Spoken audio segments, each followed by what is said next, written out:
নমস্কাৰ খবৰ মহানগৰ ষ্টুডিঅ'ত ৰশ্মিতা গোস্বামী আৰু এইখিনি মুহূৰ্তত কলাক্ষেত্ৰত উপস্থিত হৈছে কেন্দ্ৰীয় গৃহমন্ত্ৰী অমিত শাহ প্ৰাক্তন মুখ্যমন্ত্ৰী গুলাব বৰবৰাৰ জন্ম শতবাৰ্ষিকীৰ অনুষ্ঠানতে অংশগ্ৰহণ কৰিছে অনুষ্ঠানত উপস্থিত আছে মুখ্যমন্ত্ৰী কেন্দ্ৰীয় মন্ত্ৰী সৰ্বানন্দ সোণোৱাল স্কুলৰ ছাত্ৰ হিচাপে তেওঁ সমদল উলিওৱাৰ কাৰণে তেওঁ স্কুলৰ পৰা এক্সপেল হৈছিল আৰু এটা বছৰ তেওঁ হেৰুৱাইছিল তাৰ পাছত তেওঁ মেট্ৰিক পাছ কৰি উঠি এবছৰ ডিগবৈ ৰিফাইনাৰীত কেজুৱেল শ্ৰমিক হিচাপে কাম কৰি ধন গোটাইছিল আৰু সেই সময়ত তেওঁ দেউতাকে মাৰ্ঘেৰিটাত এটা আৰ্মি কেম্পত খুচুৰা কাম কৰি কিছু টকা সংগ্ৰহ কৰিছিল আৰু গুলাব বৰবৰাক কলিকতাত পঢ়ুৱাবলৈ পঠাইছিল কলিকতা ভাৰতবৰ্ষৰ জাতীয় আন্দোলনৰ কেন্দ্ৰস্বৰূপ আৰু তাতেই তেওঁ দেখা পাইছিল বহুতো ডাঙৰ ডাঙৰ মানুহ সেইসকলৰ ভিতৰত আছিল শ্যামা প্ৰসাদ মুখাৰ্জী প্ৰমুখ্যে কেইবাগৰাকীও বিশিষ্ট ব্যক্তি ৰাম মনোহৰ লোহিয়া জয়প্ৰকাশ নাৰায়ণ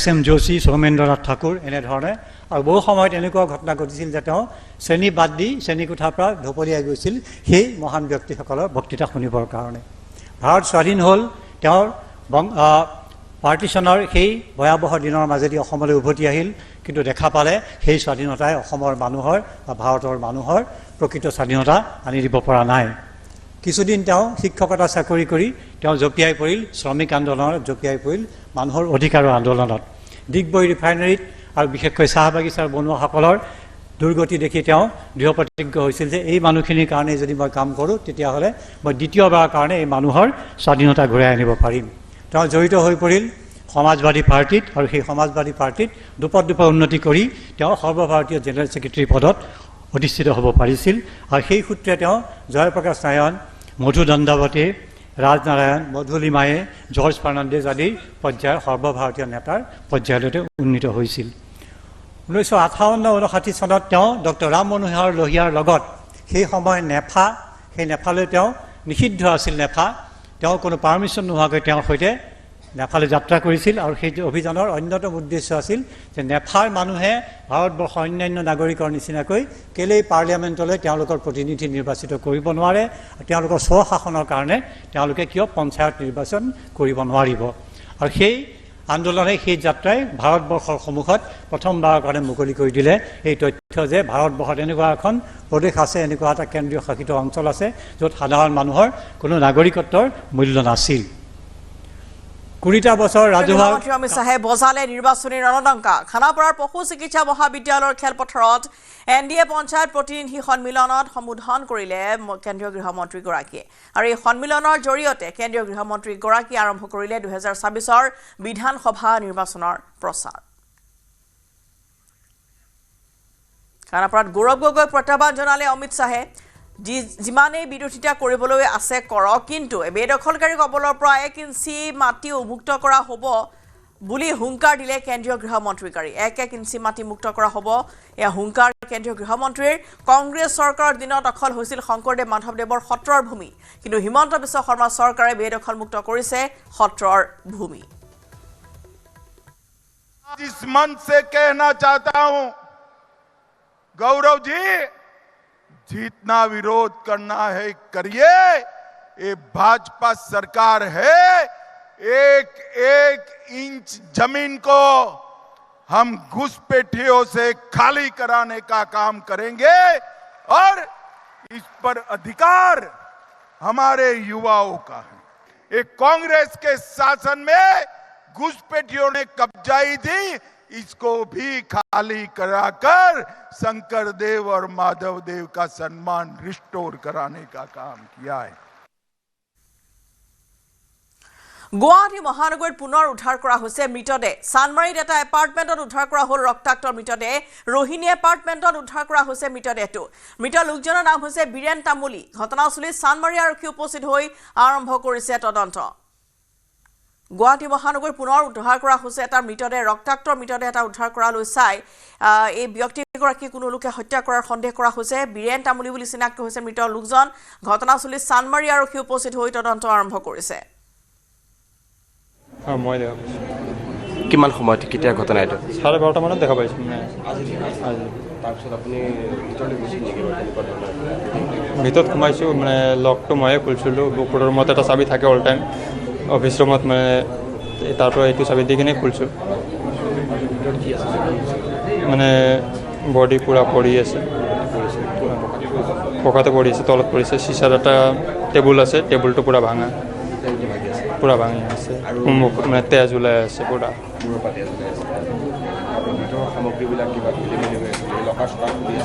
লকাৰ চকাৰ খোলা আছে, CCTV মানে কি মনিটৰটো নাই, মানে মনিটৰ আছে মানে কি হাৰ্ড ডিস্কটো নাই। মই ইয়াতে দাদাৰ অফিচতে থাকোঁ। আৰু এইখিনি মুহূৰ্তত এই ঘটনা সন্দৰ্ভত শেহতীয়া তথ্য জনাব আমাৰ সতীৰ্থ সাংবাদিক প্ৰিয়ব্ৰতে। প্ৰিয়ব্ৰত, কি অৱস্থাত উদ্ধাৰ কৰা হৈছে? যিহেতু ৰক্তাক্ত মৃতদেহ, গতিকে এয়া হত্যা বুলি সন্দেহ কৰিব পৰা যায় নেকি? আৰু সেই তদন্ত কি পৰ্যায়ত আছে? হয় ৰশ্মিতা, গুৱাহাটী মহানগৰী চানমাৰীত পুনৰ এবাৰ চাঞ্চল্যকৰ অৱস্থাত আচলতে মৃতদেহ উদ্ধাৰ হোৱা ঘটনা গুৱাহাটী মহানগৰী যোগাই যোৱা দেখিবলৈ পোৱা গৈছে। আৰু বৰ্তমান সময়ত ফৰেনচিকৰ যি দল আহি উপস্থিত হৈছে আৰু ক্ষুদ্ৰাতিক্ষুদ্ৰ সমগ্ৰ পৰীক্ষা নিৰীক্ষা বৰ্তমান সময়ত কৰিবলৈ চেষ্টা কৰিছে। আৰু আৰম্ভণিৰ পৰা যি সময়ত আচলতে মৃতদেহটো উদ্ধাৰ কৰা হৈছিল, সেই সময়ৰ পৰাই চানমাৰী আৰক্ষীয়ে তেওঁলোকৰ প্ৰাথমিক তদন্ত আৰম্ভ কৰিছিল। আৰু তাৰ পাছত বৰ্তমান সময়ত যি ফৰেনচিকৰ দল আহি উপস্থিত হৈছে আৰু ফৰেনচিকৰ দলে সকলো ধৰণৰ যিসমূহ তথ্য পাতি আছে, যিহেতু ইতিমধ্যে যিয়ে প্ৰথম মৃতদেহটো প্ৰত্যক্ষ কৰিছিল, তেওঁলোকে বহুকেইটা গুৰুত্বপূৰ্ণ কথা উল্লেখ কৰিছে যে যি আচলতে ঘৰৰ ভিতৰত এখন টেবুল ভাগি আছিল আৰু ৰক্তাক্ত অৱস্থাত বীৰেন তামুলী মৃতদেহ পৰি আছিল। আৰু সমান্তৰালভাৱে যি CCTVৰ ফুটেজ আছে বা CCTVৰ যি ডিস্কখন আছে বা হাৰ্ড ডিস্ক আছে, সেয়া সেই স্থানৰ পৰা নাইকিয়া হোৱা বুলি ইতিমধ্যে মন্তব্য কৰিছে। গতিকে এই গোটেই কথাখিনি চালে এটা কথা অনুমান কৰিব পাৰি বা এটা কথা সন্দেহ হয় যে কোনো আচলতে হত্যাকাৰীৰ বলি হৈছে নেকি বা কোনো হত্যাকাণ্ডৰ বলি হৈছে নেকি বীৰেন তামুলী নামৰ এই ঠিকাদাৰজন, তাক লৈ বৰ্তমান সময়ত সন্দেহ প্ৰকাশ কৰা দেখিবলৈ পোৱা গৈছে। আৰু সমান্তৰালভাৱে বীৰেন তামুলী যদি কথা ক'বলৈ যোৱা হয়, তেন্তে বীৰেন তামুলী দীৰ্ঘদিন ধৰি আচলতে গুৱাহাটী মহানগৰীত থাকি আহিছিল বা ৰেল বিভাগৰ এজন ঠিকাদাৰ হিচাপে কৰ্মৰত আছিল বা তেওঁৰ পেচা ৰেল বিভাগৰ ঠিকাদাৰ হিচাপে আছিল বুলি জানিব পৰা গৈছে। আৰু তেওঁৰ যি পত্নী আছে আৰু পুত্ৰ আৰু পুত্ৰী আছে, কিন্তু পত্নী আৰু পুত্ৰী বৰ্তমান সময়ত গুৱাহাটী মহানগৰীত নাথাকে আৰু এইটো এপাৰ্টমেণ্টত বা এইটো ফ্লেটত নাথাকে, তেওঁলোক বাংগালুৰুত থাকে বুলি জানিব পৰা গৈছে। আৰু প্ৰায় যোৱা এমাহ পূৰ্বে তেওঁলোকে বাংগালুৰুলৈ গৈছিল আৰু তাৰ পাছত তেওঁ অকলেই আচলতে এইটো ঘৰত বা এইটো এপাৰ্টমেণ্টত থাকিছিল বুলি জানিব পৰা গৈছে। আৰু আজি যদি কথা কোৱা হয় বা যোৱাকালি নিশ্চয়কৈ ধন্যবাদ জনাইছোঁ। এইখিনি মুহূৰ্তত আমি পুনৰ কলাক্ষেত্ৰলৈ লৈ গৈছোঁ মুখ্যমন্ত্ৰী ডক্টৰ হিমন্ত বিশ্ব শৰ্মাৰ ভাষণৰ মাজলৈ।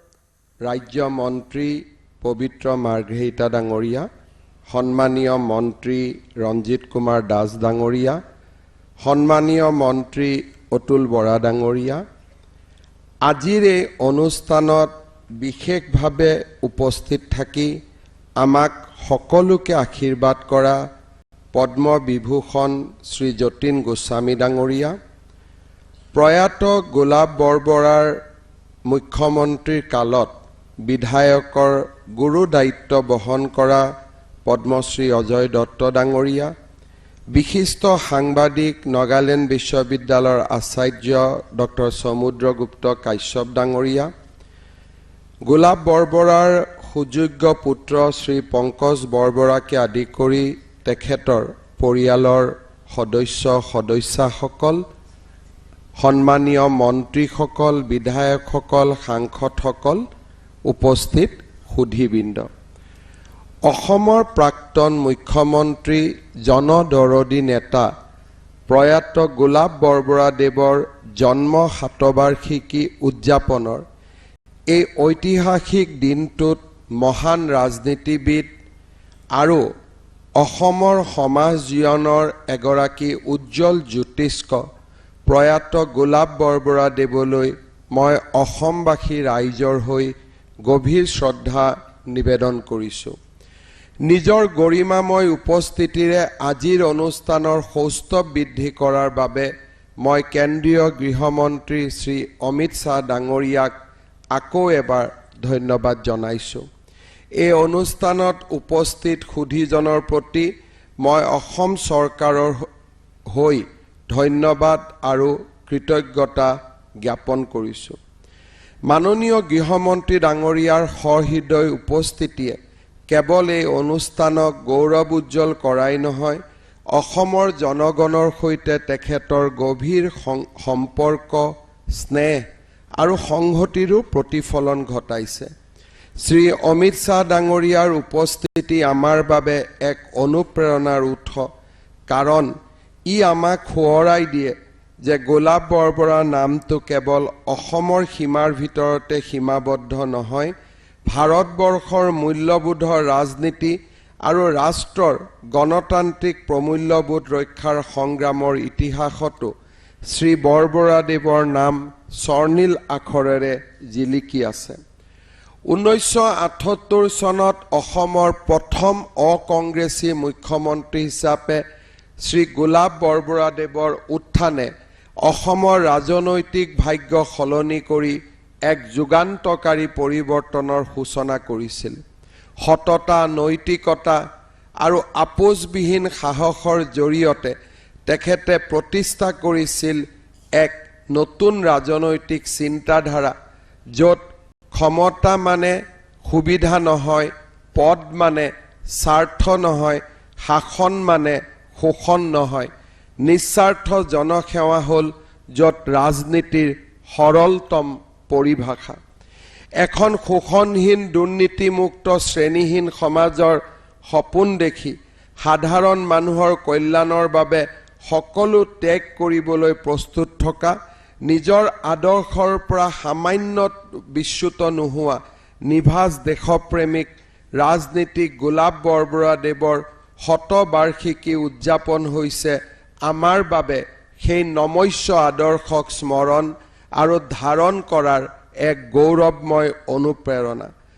প্ৰতিবাদ আৰু সংগ্ৰামৰ ঐতিহ্যৰে সমৃদ্ধ এটা পৰিয়ালত 1925 চনৰ 29 আগষ্টত গোলাঘাটত জন্মগ্ৰহণ কৰা বৰবৰাদেৱৰ শৈশৱ অতিবাহিত হৈছিল উজনি অসমৰ তিনিচুকীয়াত। পৰিয়ালৰ পৰা উত্তৰাধিকাৰী সূত্ৰে তেখেতে লাভ কৰিছিল জাতীয়তাবাদী চেতনা আৰু শ্ৰমিকৰ অধিকাৰৰ প্ৰতি দায়বদ্ধ মনোভাৱ।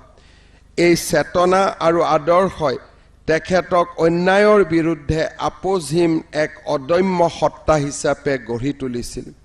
কলিকতাত অধ্যয়ন কালত তেখেতে ডক্টৰ ৰাম মনোহৰ লোহিয়া, জয়প্ৰকাশ নাৰায়ণ আদিৰ সংস্পৰ্শলৈ অহাৰ সুযোগ পাইছিল।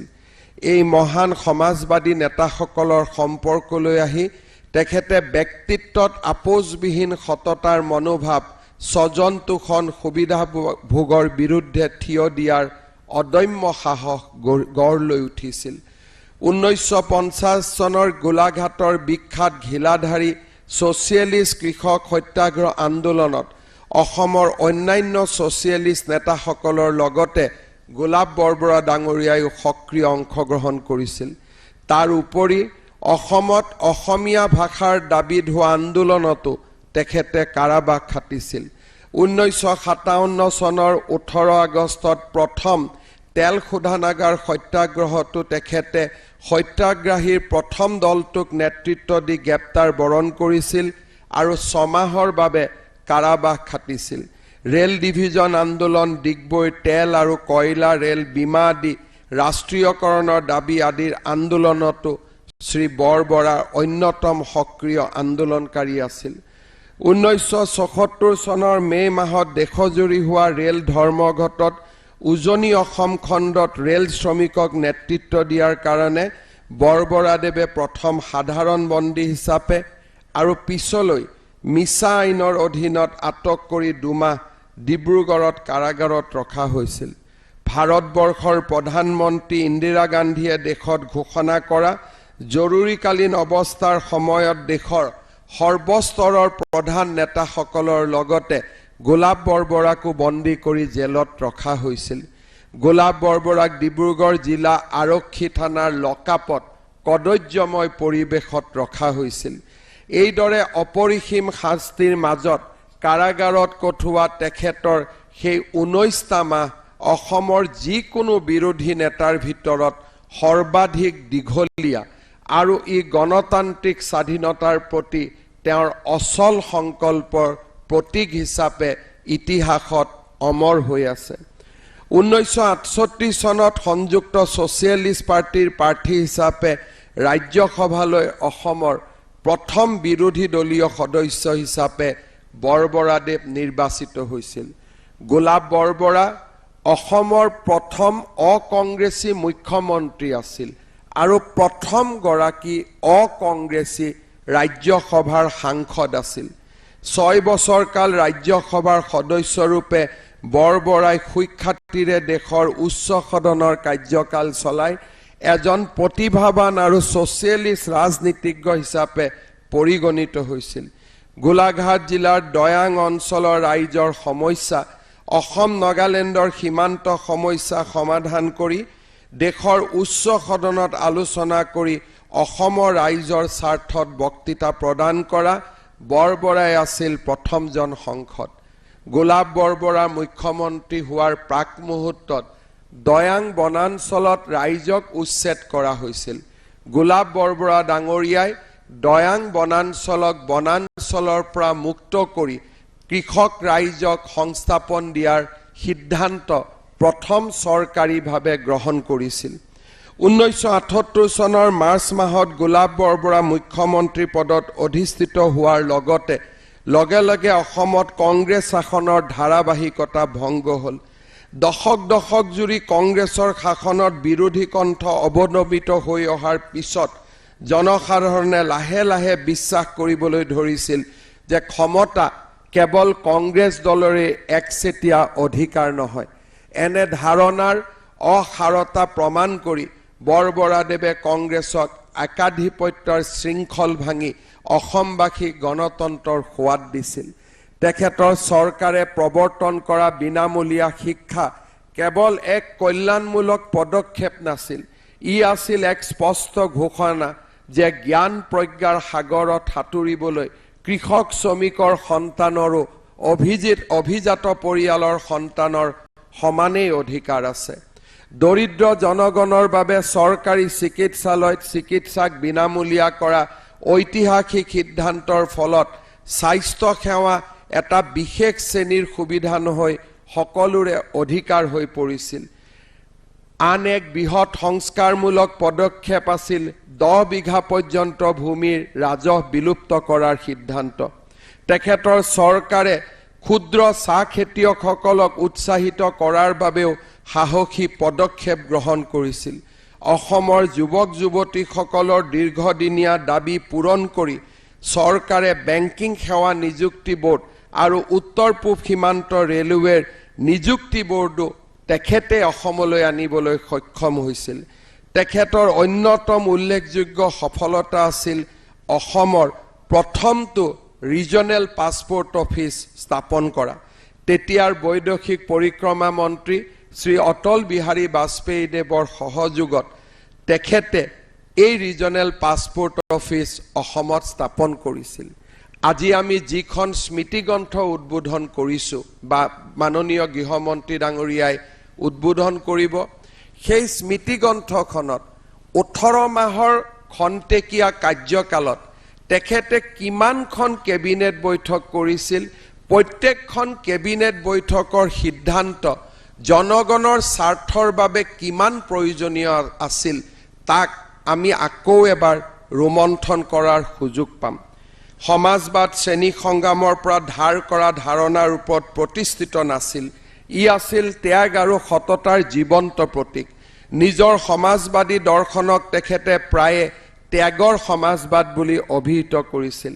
বৰবৰাদেৱৰ সমাজবাদ আছিল আত্মনিৰ্ভৰশীলতা, গণতন্ত্ৰ আৰু ত্যাগৰ পৰম্পৰাত শিপাই থকা ভাৰতীয় প্ৰমূল্যবোধৰ আধাৰত গঢ় লোৱা বিশুদ্ধ ৰাষ্ট্ৰবাদ। এগৰাকী উত্তৰসূৰী ৰূপে মোৰ বাবে গোলাপ বৰবৰাৰ প্ৰাসংগিকতা তেখেত মুখ্যমন্ত্ৰী হিচাপে কিমান মাহৰ বাবে শাসনত আছিল তাৰ ওপৰত আধাৰিত নহয়, বৰং তেখেতে দেখুৱাই যোৱা পথতে নিহিত হৈ আছে অসমৰ কল্যাণ আৰু প্ৰগতিৰ সোপান।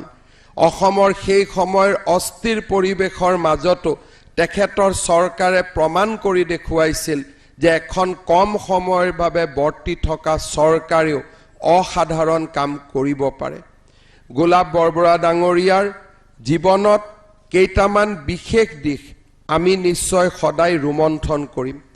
গোলাপ বৰবৰা ডাঙৰীয়াৰ শাসনকালৰ সময়ছোৱাতে মঙলদৈৰ সংসদ হীৰালাল পাটোৱাৰীৰ মৃত্যু হৈছিল। হীৰালাল পাটোৱাৰীৰ মৃত্যুৰ পিছত অসমৰ ভোটাৰ তালিকাক বিদেশী মুক্ত কৰাৰ বাবে গোলাপ বৰবৰা ডাঙৰীয়াই প্ৰয়াস চলাইছিল। 47,000 ভোটাৰক তেখেতে পৰীক্ষাৰ বাবে নিৰ্বাচিত কৰিছিল। আৰু তাৰে ৩৬,০০০ ভোটাৰে বিদেশী বুলি তেখেতৰ চৰকাৰে ঘোষণা কৰিছিল আৰু সেই দিনটোৰ পৰাই অসম আন্দোলনৰ অগনি জ্বলিবলৈ আৰম্ভ কৰিছিল। অসমৰ ইতিহাসত সেই সময়তে হীৰালাল পাটোৱাৰীৰ উপনিৰ্বাচনৰ মৃত্যুৰ পিছত আৰম্ভ হোৱা ভোটাৰ তালিকাৰ প্ৰক্ৰিয়াৰ সময়তে কংগ্ৰেছ দলে সিদ্ধান্ত লৈছিল যে গোলাপ বৰবৰাক আৰু শাসনত থাকিবলৈ দিয়া উচিত নহয়। উজনি অসমৰ মদৰ মহলসমূহৰ ব্যৱসায়ীয়ে তেখেতৰ চৰকাৰক অস্থিৰ কৰি তুলিছিল।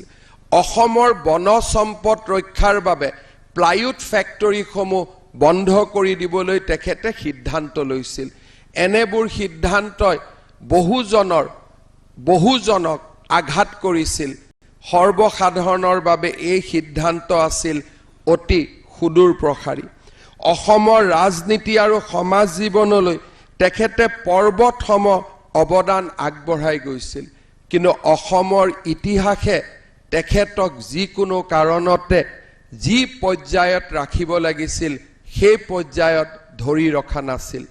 আমি দেখা পাওঁ যে গোলাপ বৰবৰা ডাঙৰীয়াৰ বিষয়ে আলাপ আলোচনা, তেখেতৰ 18মহীয়া শাসনকালৰ প্ৰভাৱ, এই বিষয়ে আমি যথেষ্ট আলাপ আলোচনা নকৰোঁ। কাৰণ গোলাপ বৰবৰা ডাঙৰীয়াই কংগ্ৰেছৰ একাধিপত্যক প্ৰত্যাহ্বান জনাইছিল। অসমৰ প্ৰথমগৰাকী অকংগ্ৰেছী মুখ্যমন্ত্ৰী আছিল। অসম আন্দোলনক সম্পূৰ্ণভাৱে সমৰ্থন কৰিছিল আৰু তাৰ কাৰণে পৰৱৰ্তী সময়ত কংগ্ৰেছৰ চৰকাৰসমূহে গোলাপ বৰবৰাৰ ত্যাগ আৰু আদৰ্শক স্বীকৃতি দিয়া নাছিলে।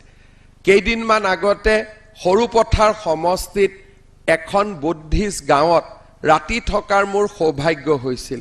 সেই গাঁৱৰ লোকসকলে কৈছিল যে আমাৰ এই গাঁওখনত দয়াঙলৈ যাওঁতে, মেৰাপানীলৈ যাওঁতে গোলাপ বৰবৰাই মুখ্যমন্ত্ৰী হিচাপে নিশা কটাইছিলে।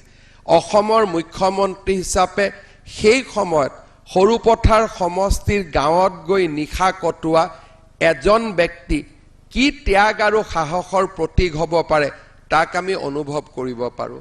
মই যেতিয়া ৫ম মান শ্ৰেণীত পঢ়ি আছিলোঁ, ক্লাছ 5ত, গোলাপ বৰবৰা ডাঙৰীয়াৰ মন্ত্ৰীসভাৰ বিৰুদ্ধে অনাস্থা প্ৰস্তাৱ আহিছিল। ক্লাছ 5ৰ মই ষ্টুডেণ্ট আছিলোঁ। বিধায়ক নিবাসত সোমাই গৈ তেতিয়াৰ নগেন বৰুৱা খুমটাই সমষ্টিৰ বিধায়ক আছিল, তেখেতৰ পৰা বিধানসভাত সোমোৱাৰ এখন মই প্ৰৱেশ পত্ৰ লৈছিলোঁ। আৰু বিধানসভাত সোমাই সেই সময়ত গোলাপ বৰবৰা ডাঙৰীয়াৰ অনাস্থা প্ৰস্তাৱৰ বিতৰ্ক মই প্ৰত্যক্ষ কৰিছিলোঁ।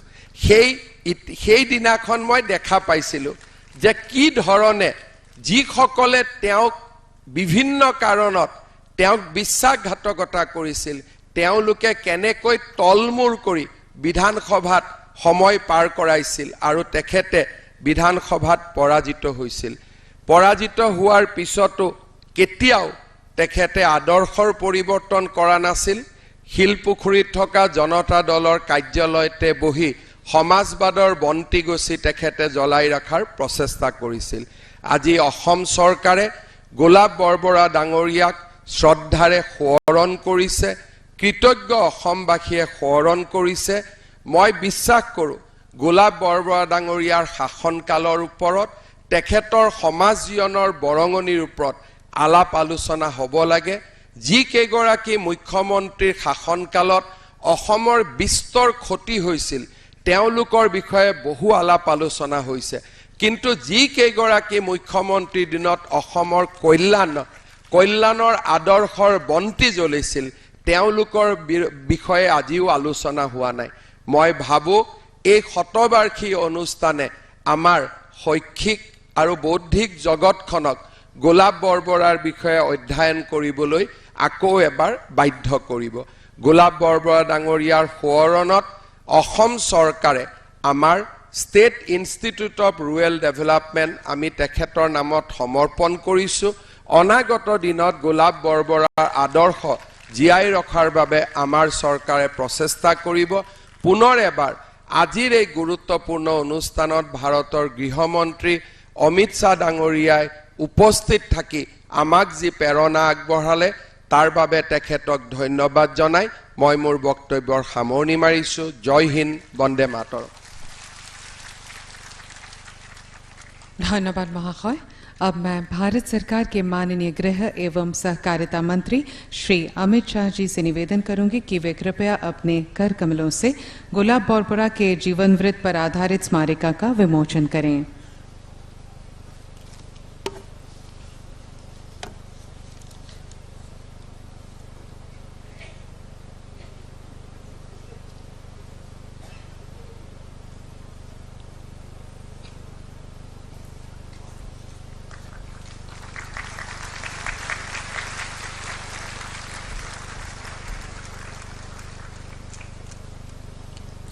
धन्यवाद महोदय। अब मैं हमारे परम आदरणीय मुख्य अतिथि केंद्रीय गृह एवं सहकारिता मंत्री श्री अमित शाह जी से उनका अमूल्य उद्बोधन देने के लिए विनम्र अनुरोध करती हूं।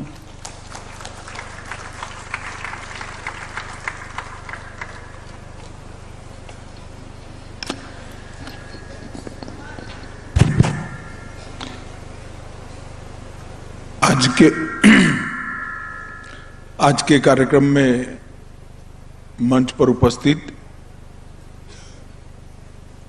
असम सरकार के मुख्यमंत्री डॉक्टर हेमंत बिस्वा शर्मा जी, असम के पूर्व मुख्यमंत्री और भारत सरकार के पोर्ट डिपार्टमेंट के मंत्री श्रीमान सर्बानंद सोनोवाल जी,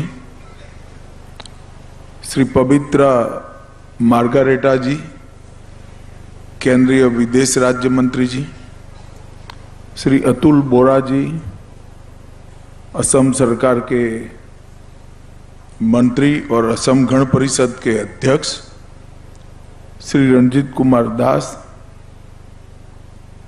सामान्य प्रशासन विभाग के मंत्री असम सरकार श्री अजय दत्ता जी, श्री जतिन गोस्वामी जी, डॉक्टर समुद्र गुप्ता कश्यप जी और आज असम के पूर्व मुख्यमंत्री स्वर्गीय गुलाब बोरबोरा जी के जन्म शताब्दी समारोह में उपस्थित सभी असम के प्रबुद्धजन, आप सभी का नमस्कार और स्वागत भी है। सबसे पहले इस कार्यक्रम में मैं आदरणीय गुलाब बोरबोरा जी को बहुत विनम्रतापूर्वक और मन से श्रद्धांजलि देकर उनके महान योगदान को आजादी के आंदोलन में, आजादी के प्राप्त होने के बाद लोकतंत्र को बचाने के आंदोलन में और समाजवादी विचारधारा के सभी अच्छाइयों को असम जैसे उत्तर पूर्व के प्रदेश में जमीन पर उतारने के लिए बहुत मनपूर्वक हाथ जोड़कर श्रद्धांजलि देना चाहता हूं। मित्रों, जब मैं यहां आया हूं तब भारत रत्न भूपेन हजारिका जी की एक लाइन श्री गुलाब बोरबोरा जी के लिए जरूर कहना चाहूंगा। मनुहे मनुहर बाबे, जीवने जीवनर बाबे। मतलब मनुष्य मनुष्य के लिए है और जीवन जीवन के लिए है। ये उक्ति को पूरा जीवन जमीन पर उतारने का और चरितार्थ करने का काम गुलाब बोरबोरा जी ने किया और उन्होंने यह सिद्धांत को जीवन भर शोषित और वंचित वर्ग की आवाज बनकर संविधान की मर्यादा की रक्षा कर सत्तावाद और भ्रष्टाचार के विरुद्ध अलग जगाकर और असम की विशिष्ट पहचान के साथ साथ असम में बसी भारत की आत्मा को जागरूक करने का काम जीवन भर गुलाब बरबुरा जी ने किया। जब 1978 में वो असम के पहले गैर कांग्रेसी मुख्यमंत्री बने, तब असम के राजनीतिक इतिहास में बहुत बड़ा परिवर्तन की शुरुआत थी। आजादी की पार्श्व भूमिका में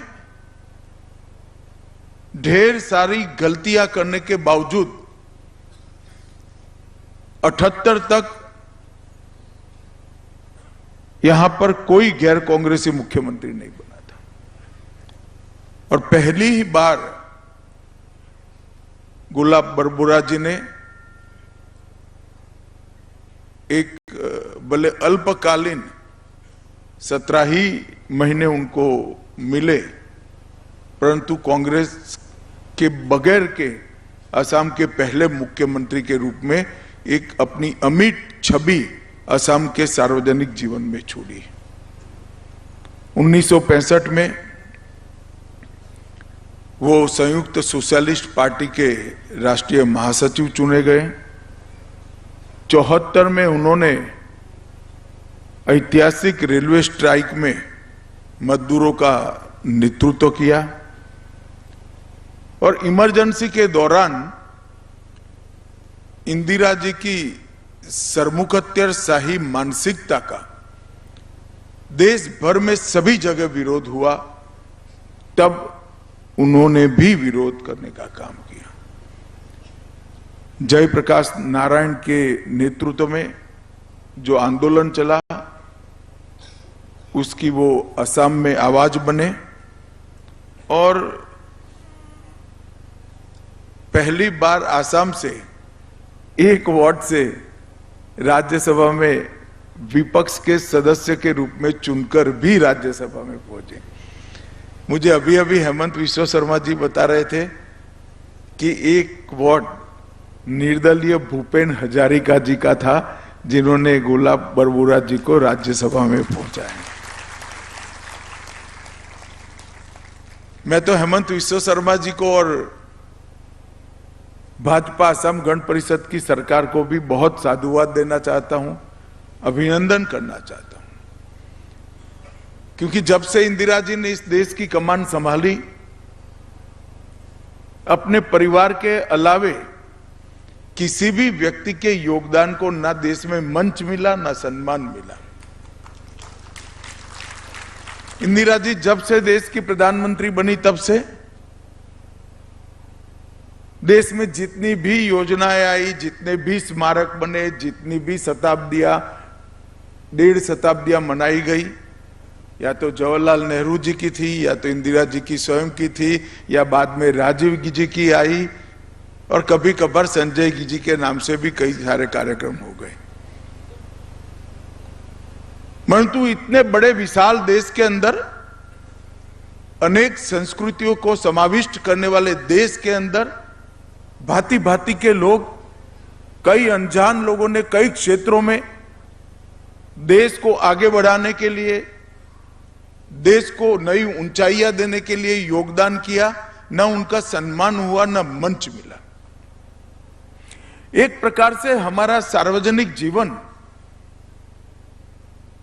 अपनों के अलावे किसी का सम्मान करने के लिए तंग दिल नजर आने लगा। जो भी आया उसने अपनी पार्टी, अपनी विचारधारा का सम्मान किया। नरेंद्र मोदी जी ने सरदार पटेल का स्मारक नहीं बनाया, तब तक महान सरदार पटेल के योगदान को इंदिरा जी के समय से लेकर आज तक कंप्लीटली भुला दिया गया था। नरेंद्र मोदी जी ने कर्तव्य पथ पर सुभाष बाबू की मूर्ति नहीं लगाई, तब तक सुभाष बाबू जैसे महान नेता का, जिसको जनता ने नेताजी की उपमा दे दी, तब तक उनका कोई सम्मानजनक स्थान दिल्ली के गलियारों में नहीं रहा। और गोपीनाथ जी को भी भारत रत्न तभी मिला जब कांग्रेस सत्ता में नहीं रही। अपनी पार्टी के होने के बावजूद उनको भारत रत्न नहीं मिला। इसलिए मैं भाई हेमंत विश्व शर्मा और असम सरकार को अभिनंदन करना चाहता हूं। गुलाब बरबोरा जी का हमारी पार्टी से कभी कोई स्नान सूतक का संबंध नहीं रहा। वो पूरा जीवन समाजवादी विचारधारा के अंतर्गत जिए, समाजवादी विचारधारा के सिद्धांतों के आधार पर है। वो लोहिया जी, जयप्रकाश नारायण, विनोबा जी उनके अनुयायी रहे। कभी भारतीय जनसंघ या भारतीय जनता पार्टी की विचारधारा के साथ उनका मनमेल नहीं रहा। परंतु क्या इसके कारण आसाम की आने वाली पीढ़ियों को बरबोरा जी के जीवन की ऊंचाइयों को जानने का अधिकार नहीं है? क्या आसाम के आने वाले दिनों के युवाओं को गुलाब बरबोरा जी के इतने लंबे सामाजिक जीवन से आसाम के विकास के लिए उनका योगदान, राजनीतिक क्षेत्र में नैतिकता को उठाने के लिए उनका योगदान, एक कुंठित सरमुखत्यारशाही के खिलाफ उनका संघर्ष और दबे कुचले पिछड़े गरीबों के लिए आवाज बनकर समग्र देश का दिशादर्शन करने वाली उनके योगदान को क्या भुला दिया जाए? मैं मानता हूं सार्वजनिक जीवन में अपने पराये से ऊपर उठकर, दलगत पार्टी पॉलिटिक्स से ऊपर उठकर जिन्होंने कुछ भी अच्छा किया है उसको हमेशा के लिए राज्य के और देश के युवाओं को जानकारी के लिए उपस्थित करना चाहिए। और वो काम डॉक्टर हेमंत विश्व शर्मा और भारतीय जनता पार्टी गण परिषद की सरकार ने किया। इसलिए मैं उनको बहुत बहुत अभिनंदन देना चाहता हूं। आज यहां पर इनके जीवन पर आधारित एक पुस्तक का विमोचन भी हुआ। मित्रों, बरबोरा जी के जीवन को अगर ध्यान से देखें तो 1925 में गोलाघाट में जन्म हुआ। इनके अंदर देशभक्ति का, समाजवाद का और गरीबों के प्रति संवेदनशीलता का जो गुण था वो वैसे ही नहीं आया था। उनके परदादा मायाराम जी 1857 के प्रथम स्वतंत्रता संग्राम में मनीराम दीवान के सहयोद्धा रहे। उनके पिता कोमोल बरबोरा जी जब आसाम ऑयल कंपनी में कार्यरत थे तब 1939 में मजदूरों के लिए मालिकों के विरुद्ध आसाम की सबसे पहली औद्योगिक हड़ताल कराने वाले व्यक्ति कोमोल बरबोरा थे। और उन्हीं की तीसरी पीढ़ी में गुलाब बरबोरा जी ने पूरा जीवन समाजवादी सिद्धांतों पर जीते हुए असम और देश के मजदूरों को, गरीबों को, पिछड़ों को आगे बढ़ाने के लिए व्यतीत किया। बहुत कम आयु में 42 में भारत छोड़ो आंदोलन में 8वीं 9वीं कक्षा का वो विद्यार्थी अपने आप को रोक नहीं पाया और वो भारत छोड़ो आंदोलन का हिस्सा भी बने। कलकत्ते में अपनी पढ़ाई पूरी कर आसाम आकर स्वतंत्रता के बाद शिक्षा और पत्रकारिता दोनों क्षेत्रों में उन्होंने काम किया। 50 से 60 एक दशक तक असम के समाजवादी आंदोलन का वो महत्वपूर्ण चेहरा बनकर उभरे। जेपी, डॉक्टर लोहिया, सुमेंद्रनाथ टैगोर ऐसे कई सारे समाजवादी नेताओं के, सर्वोदयी नेताओं के वो संपर्क में भी रहे और उनके ही संस्कार के कारण गरीब मजदूर का चूल्हा जले और किसान के माथे की पसीना पहुंचने वाले सिद्धांतों की सरकार बने, उसके लिए वो हमेशा कार्यरत रहे। उन्होंने स्पष्ट कहा कि उत्तर पूर्व नॉर्थ ईस्ट भारत का बाहर नहीं परंतु भारत का हृदय का अटूट हिस्सा है। वो बात उस जमाने में बहुत मुखर करने वाले नेताओं में गुलाब बरबुरा जी थे। असम रिफाइनरी की मूवमेंट हो या गुजरात में कच्छ की सरहद के समझौते का विरोध करना हो, जहां जहां समाजवादियों ने आंदोलन किया वो हमेशा इसका हिस्सा रहे। 1974 में रेड हड़ताल में उन पर रेल की डकैती जैसे गुनाह भी रजिस्टर किए गए और गुलाब बरबुरा जी एक ऐसे नेता थे जो इमरजेंसी में सबसे पहले जेल में जाने वाले नेताओं में थे और इमरजेंसी उठने के बाद सबसे अंतिम बाहर आने वाले नेताओं में थे। पूरा 19 माह जेल में रखा गया और संघर्ष का उनका वो जो स्वभाव था, इसका परिचय उस चीज से मिलता है कि आजादी के बाद भी 9 बार जेल यात्रा करनी पड़ी और एक बार इमरजेंसी में 19 माह तक सातत्यपूर्ण जेल का भी कारावास उन्होंने सहन किया। 1948 में जयप्रकाश नारायण की हिंद मजदूर सभा के भी वो एक प्रकार से सदस्य रहे और आजादी के आंदोलन में उन्होंने बहुत मुखर कर ये तानाशाही का विरोध करने का काम किया। बहुत अल्पकाल के लिए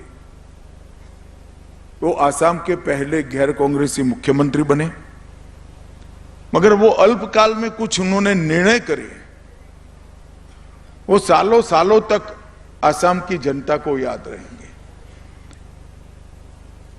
सबसे पहला काम किया कि 10वीं कक्षा तक की पूरी विद्या आसाम में पहली बार उन्होंने निशुल्क कर दी, मुफ्त कर दी, जिससे गरीब से गरीब बच्चा शिक्षा ले। और बहुत बड़ा योगदान था। एक वर्ष में 200 से अधिक शैक्षणिक संस्थान खड़े करने का काम गुलाब बरबुरा जी ने किया। अगर यूनिवर्सिटी के युवा आज असम की शिक्षा की प्रगति को स्टडी करेंगे तो निश्चित रूप से 78 में उनके मुख्यमंत्री पद का कार्यकाल इसके मूल में मिलेगा, क्योंकि हर एक गरीब का बच्चा अगर मुक्त 10वीं तक की शिक्षा पाता है तो उसकी आने वाली पीढ़ियां शिक्षित ही होती है। और असम जैसे बड़े प्रदेश के अंदर 200 से अधिक शैक्षणिक संस्थान एक साल में स्थापित करना, मैं मानता हूं आजादी के बाद का इस सबसे बड़ा रिकॉर्ड होगा। उस वक्त किसानों के लिए सिंचाई की व्यवस्था, इरिगेशन की व्यवस्था नहीं होती थी। आकाशी खेती होती थी, बाढ़ आती थी तो खेत बह जाते थे, अकाल होता था तो खेत सूख जाते थे। उस वक्त उन्होंने 10 बीघा तक जिनकी जमीन थी वो सभी किसानों का लगान हमेशा के लिए माफ करने का काम गुलाब बरबुरा जी ने किया। छोटे चाय बागानों की नीति लाकर जमींदारों की जगह चाय बागान की मुनाफेप्रद खेती किसानों के लिए भी उन्होंने खोली। और पहली बार हेमंत जी ने बताया, असम में बैंकिंग सेवा भर्ती बोर्ड और रेलवे भर्ती बोर्ड की स्थापना कर एक प्रकार से उन्होंने उस जमाने में स्किलिंग के एक्सपेरिमेंट को आसाम में करा और आसाम के लोगों को पहली बार बैंक में और रेलवे भर्ती बोर्ड में दाखला और नौकरी मिलने का काम शुरू हुआ। कुछ लोगों का शासनकाल बहुत कम जरूर होता है, मगर कुछ शुरुआतें ऐसी होती है जो सालों तक राज्य के विकास के लिए योगदान करती जाती है। आसाम में उनके मुख्यमंत्री बनने के पहले पासपोर्ट लेने के लिए कलकत्ते जाना पड़ता था। अटल जी जब विदेश मंत्री थे तब उन्होंने पहली बार आसाम में पहली पासपोर्ट कार्यालय का उद्घाटन करने का काम किया और आसाम में पासपोर्ट की उपलब्धि कराई। बेहद पारदर्शिता के साथ उन्होंने शासन चलाया। और एक बात मैं जरूर याद करना चाहूंगा, क्योंकि मैं उन लोगों में से हूं जिनकी दृढ़ मान्यता है इस देश में एक भी घुसपैठिया कहीं पर नहीं रहना चाहिए। और असम में सबसे पहले घुसपैठ के विरुद्ध उन्होंने मतदाता सूची के शुद्धिकरण से जागरूकता फैलाई। मतदाता सूचियों का सघन जांच उनके मुख्यमंत्री काल में हुआ। 126 में से 70 विधानसभाओं के मतदाता सूचियों की जांच हुई और उस जमाने में इतने संसाधन और इलेक्ट्रोल रोल कंप्यूटराइज न होने के बावजूद 36,780 अवैध घुसपैठियों को मतदाता सूची से बाहर निकालने का काम गुलाब बरबोरा ने किया।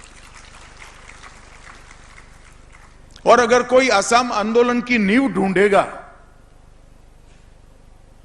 तो यही मतदाता सूची शुद्धिकरण से निकलेगी। आज भी इलेक्शन कमीशन मतदाता सूची का शुद्धिकरण कर रहा है, एसआईआर कर रहा है।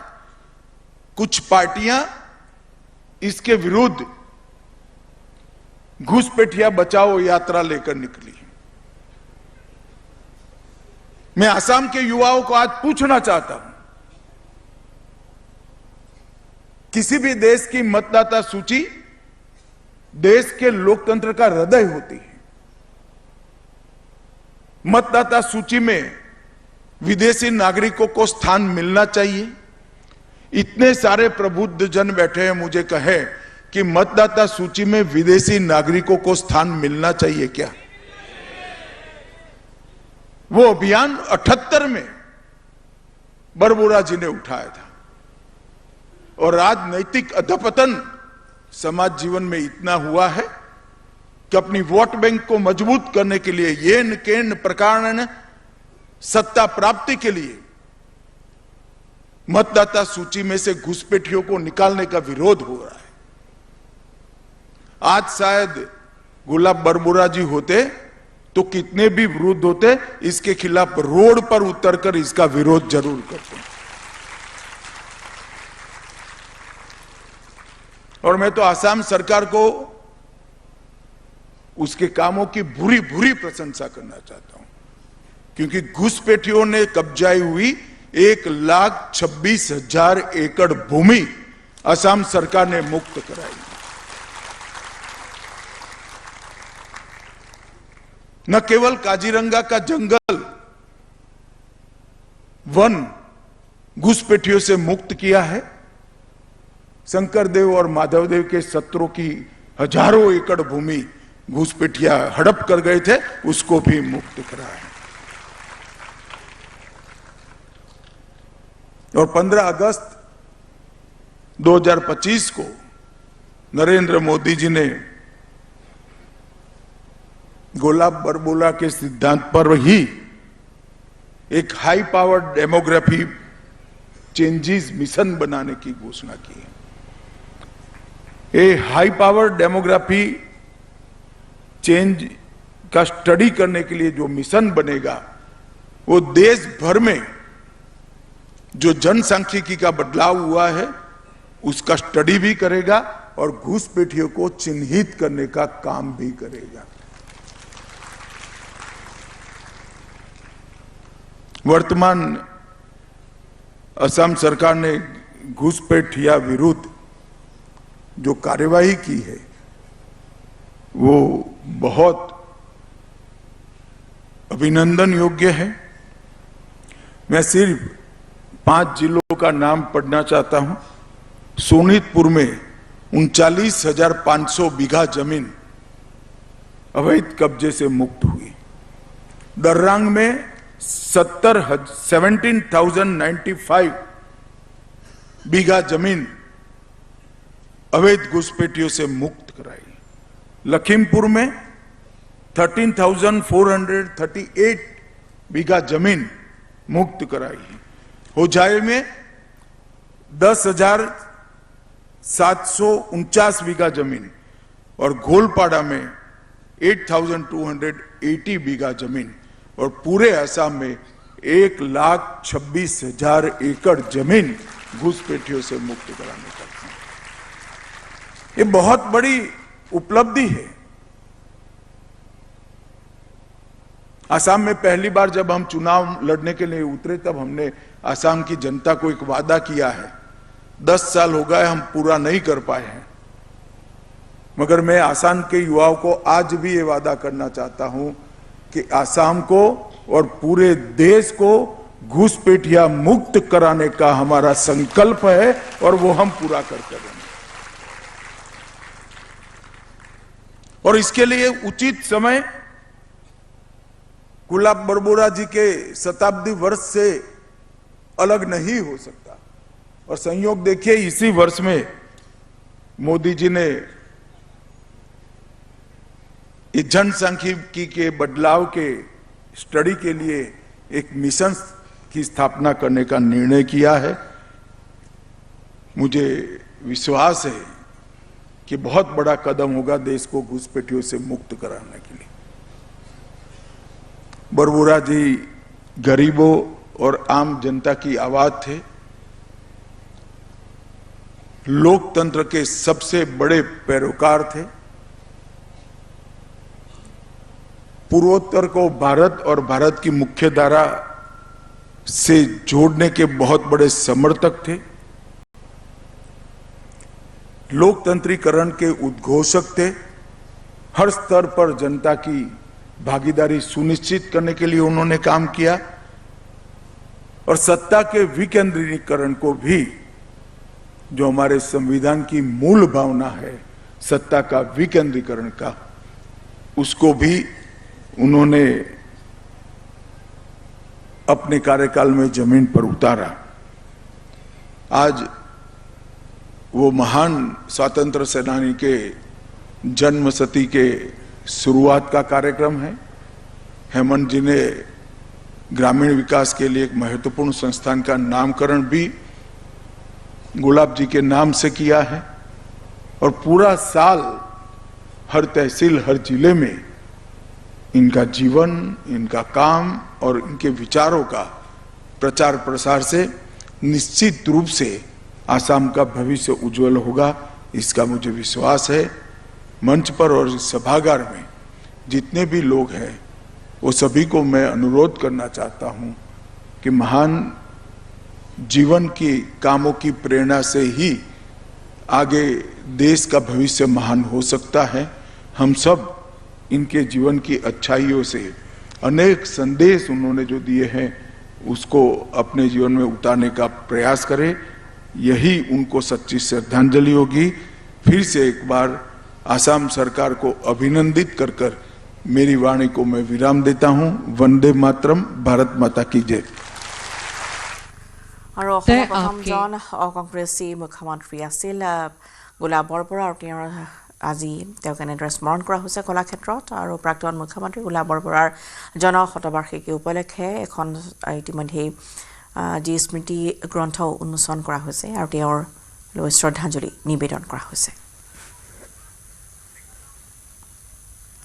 আন্তঃৰাষ্ট্ৰীয় স্তৰত নিজকে প্ৰতিষ্ঠা কৰি সুনাম অৰ্জন কৰা ফেশ্বন ডিজাইনাৰ অসম কন্যা সংযুক্তা ডক্টৰ পোছাক আকৌ এবাৰ উজ্বলিল আন্তঃৰাষ্ট্ৰীয় পৰ্যায়ৰ ৰেম্পত বৃহস্পতিবাৰে 82 সংখ্যক ভেনিছ আন্তৰ্জাতিক চলচ্চিত্ৰ মহোৎসৱৰ ৰেড কাৰ্পেটত অসমীয়া বস্ত্ৰ পৰম্পৰাক নিজা শৈলীৰে আধুনিক ৰূপত উপস্থাপন কৰি সমাদৰ লাভ কৰা ফেশ্বন ডিজাইনাৰ সংযুক্তা দত্তই প্ৰস্তুত কৰা ক'লা আৰু নীলা বৰণৰ এযোৰ আকৰ্ষণীয় পোছাক পৰিধান কৰি Miss Italy globe super model Mirka হাৱাৰ্ডে উতুলনীয় সৌন্দৰ্য আৰু আড়ম্বৰপূৰ্ণভাৱে প্ৰদৰ্শন কৰি উপস্থিত সকলোকে মন্ত্ৰমুগ্ধ কৰি তোলে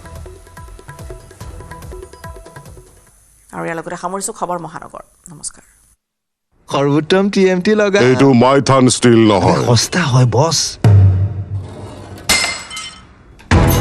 ষ্ট্ৰং মানে মাইথান ষ্টীল